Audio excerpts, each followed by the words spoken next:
Installing a system I/O board or processor board.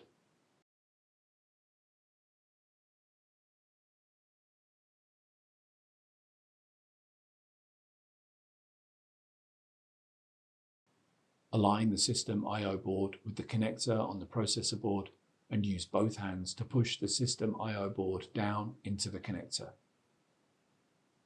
Fasten the screws to fix the system I/O board in place.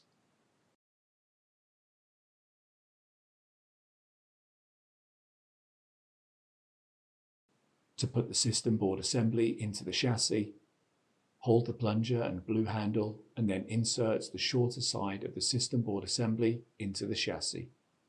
Lower the longer side of the system board assembly down into the chassis. Slide the system board assembly towards the rear of the chassis until the plunger clicks into place. Reinstall the rear top cover. Reinstall the front top cover.